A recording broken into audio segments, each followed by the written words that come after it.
Hey YouTube, I'm back in Houston, Texas.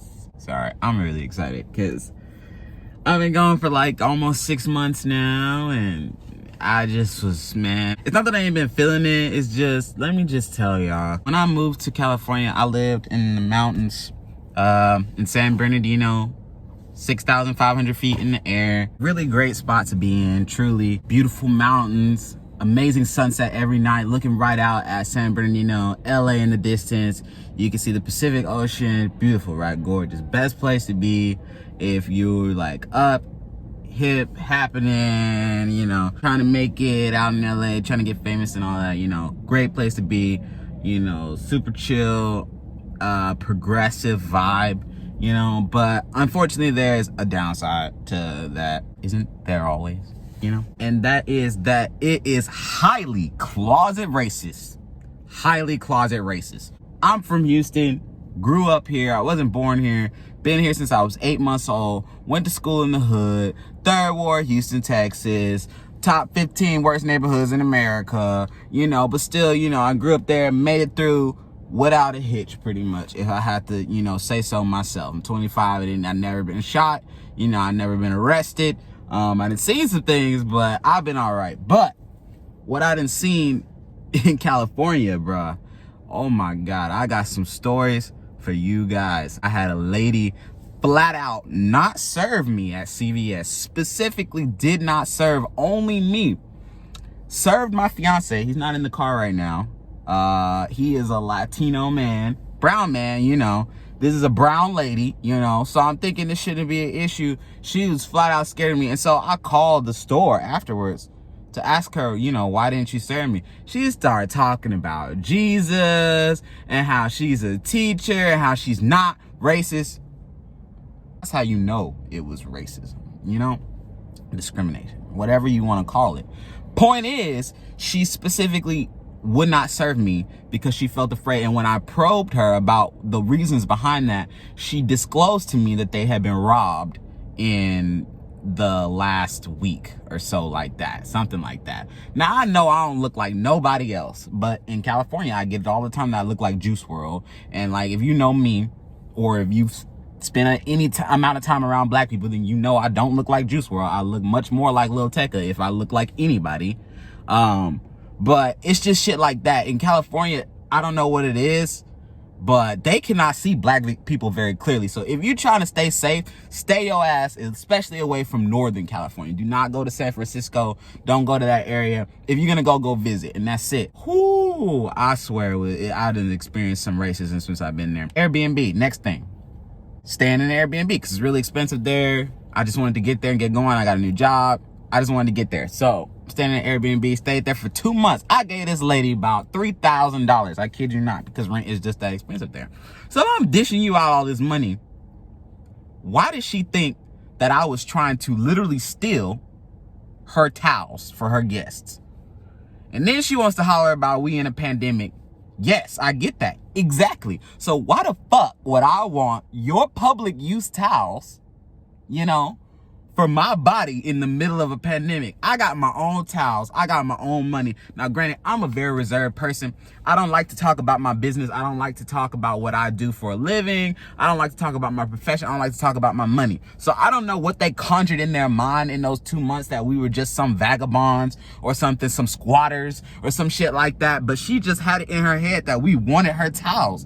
And I'm just like, what the fuck I'm gonna do with them? Sell them? What the fuck can you do with some fucking Walmart towels? You know what I mean? Why would I want your dirty public towel? Like, I just didn't understand that. And that pissed me off so bad, because the Airbnb was not that good to begin with. And then she had the nerve to confront us like this as we're leaving, you know, and we left her place in really good condition. So I didn't understand why she felt the need to confront us. But what I did understand was that her intent to confront us like that meant that she did not give a fuck about the black dollar, okay? She didn't care that I had money. She didn't care where it was coming from. None of that was of concern to her. She didn't want my money. It didn't matter that I had it. It didn't matter that I didn't hurt her. It didn't matter that I didn't steal anything. It didn't matter I didn't break anything.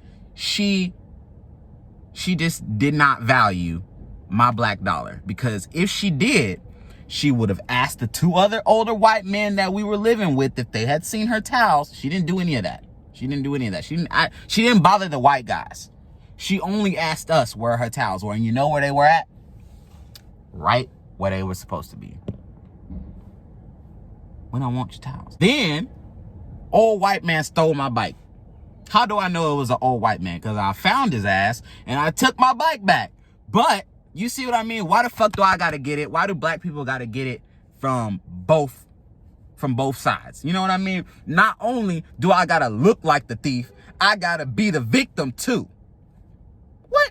And so, you know, just with all of that, you know, it's just been a time, man. And you know, growing up in the South, you really, I don't know about anybody else, but me growing up in the South, I always had this idea that democratic states, you know, like California and, you know, Oregon and, you know, the West, you know, the progressive, you know, and don't get me wrong, it's progressive.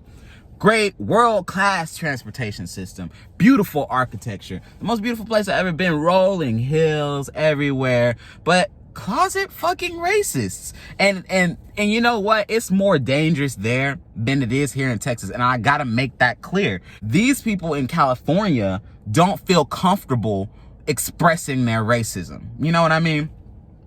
Here in Texas, they don't give a fuck. If they're gonna be racist, they're gonna be racist. Now that's bad, but at least they're honest about who they are. That's why I always say, I don't give a fuck if you have the Confederate flag or not. I need to know who's racist. Because in California, that shit is dangerous because you never know who's got their claws wrapped around you. Like, I just couldn't get out of that Airbnb fast enough after that lady accused us of stealing her towels. What do I want with a towel? You know what I mean? It's things like that you can't see in California that are clear here in Texas. You know what I mean? And so I just thought that was something I needed to bring up to you guys. So yeah, stay your ass in the South, build your community, stay where you at, because this country is systematically racist, and there's nothing that the individual can really do about it except to be a good person and spread good things no matter who you're looking at. You can't look at people, you can't judge a book by its cover. I don't know how long it's going to take people to learn that lesson. I truly think that we're going to solve climate change before we solve racism, and this is really why, because when it comes to climate change, you know, people have their personal interest in mind, you know, personal interest. You always got to think about personal interest. When it comes to climate change, the reason why we can't solve climate change is because it's a big issue, you know. It spans far and wide. It's global. We have to come together as a people. You see certain things happening in some places that are not happening in others, you know, and trying to put all that together and paint a huge picture of what our impact on the environment actually is one thing. But the thing that is going to make us solve climate change before we solve racism is that personal interest. We got to live here on this planet. You know what I mean? Whether you black, white, Asian, Puerto Rican, whatever, you know, you got to live here too.